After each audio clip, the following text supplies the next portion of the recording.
En manchette du Cyberjournal du 28 juillet 2008. Des élections à Saint-Lambert. Une suite pour bois et plaquages généraux. Agrandissement du quartier 10-30. Championnat canadien de soccer à Brossard.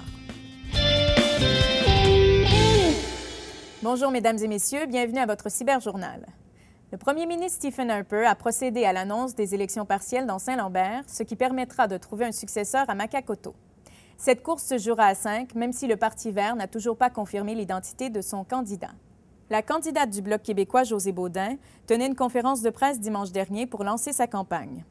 Le mandat, en tout cas, que je me suis donné, c'est celui de rencontrer la population de la circonscription et de leur faire voir, justement, l'importance du Bloc québécois, qui est là déjà depuis 4 ans dans le milieu, en fait, et de voir ensemble et d'en discuter que c'est encore le meilleur parti pour les représenter à la Chambre des communes. Le chef du NPD, Jack Layton, était présent lundi après-midi à l'ouverture des bureaux du candidat Richard Marois. Je vais travailler pour les valeurs sociales, les valeurs environnementales et les valeurs économiques. Et le seul parti au Canada et au Québec qui peut faire quelque chose pour ça, c'est le NPD, Jack Layton et Thomas Mulcair et toute son équipe. Lundi soir, le candidat conservateur Patrick Clune lançait sa campagne.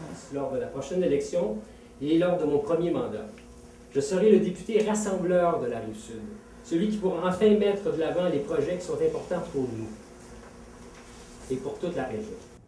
Roxanne Stanners, du Parti libéral, est aussi dans la course. La date du scrutin est prévue pour le 8 septembre. D'ici là, les candidats seront actifs sur le terrain. Plus de 700 citoyens du secteur Fatima, dans l'arrondissement du Vieux-Longueuil, ont eu l'autorisation en 2007 d'intenter un recours collectif contre la compagnie de transformation Bois et plaquages généraux. La Cour suprême vient de leur permettre d'inclure à leur recours collectif la société de portefeuille Steros Holding Incorporée, propriétaire des terrains et des immeubles de Bois et plaquages. Voici le reportage que je vous ai préparé. Les citoyens de Fatima se plaignent depuis plusieurs années du bruit, de la poussière et de l'odeur nauséabonde venant de l'usine Bois et plaquages qui opère depuis plus de 50 ans. Depuis le 31 décembre 2006, l'entreprise aurait cessé la majeure partie de sa production.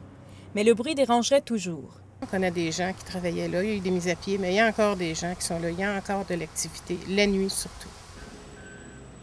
La nuit, mais aussi en matinée. De la porte-fenêtre d'un résident dont la maison est adjacente à l'usine, le bruit dérange. Une modification en 2007 au règlement de zonage interdirait notamment l'entreposage pour un futur propriétaire. Mais actuellement, certaines activités de la compagnie ont toujours lieu.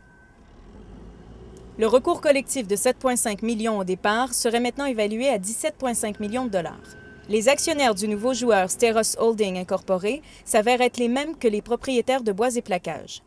Maître Louis Beauregard, avocat responsable du recours collectif, nous explique que la décision de la Cour d'inclure la société Steros Holdings ajouterait notamment un défendeur. Parce qu'il y a une question de responsabilité, premièrement.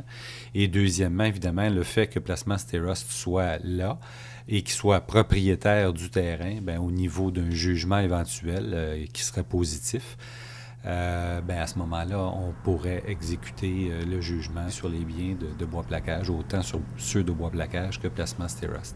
Malgré une fermeture graduelle de l'usine, il est impossible de savoir si Bois et plaquages entend cesser totalement ses activités. La date de l'audition pour le recours collectif est encore inconnue. Il a été impossible d'obtenir une entrevue avec Bois et plaquages, le responsable des opérations, M. Jacques Stéphanie, ayant refusé notre demande. C'est Alicia Limburner pour Médiasud. Le conseil municipal de Brossard a adopté le 21 juillet dernier un projet particulier d'urbanisme afin de lancer l'agrandissement du quartier 10-30. Le développement de la phase 3 et 4 et du secteur résidentiel voisin est planifié. Il est question de la zone commerciale située entre le boulevard Leduc et l'autoroute 10 et du site du Walmart jusqu'au futur centre d'entraînement du Canadien de Montréal. Le maire de Brossard, Jean-Marc Pelletier, était heureux que le projet d'agrandissement aboutisse enfin, suite au blocage exercé par la députée de Lapinière, Fatima Ouda-Pépin, a-t-il précisé. Madame Ouda-Pépin a répliqué en précisant avoir voulu protéger de petits propriétaires d'une expropriation en bloc. Les travaux devraient débuter en janvier 2009. C'est en incontestable vainqueur que l'équipe U16 du Québec a conclu le championnat canadien de soccer dimanche dernier au Parc Illinois à Brossard. L'équipe entraînée par Wilfrid Nancy a remporté la finale 2-0 devant l'équipe manitobaine. Malgré une offensive soutenue de l'équipe adverse qui a multiplié les tentatives et les tirs au but, le Québec a su s'imposer à 2 reprises. La volonté de gagner était manifeste chez les deux équipes, ce qui a valu à la foule plus qu'enthousiaste un spectacle où l'action était de la partie du début à la fin.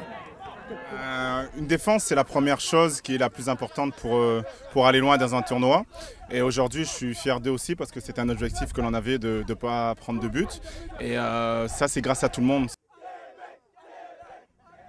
C'était votre Cyberjournal avec Alicia Limburner. À la semaine prochaine.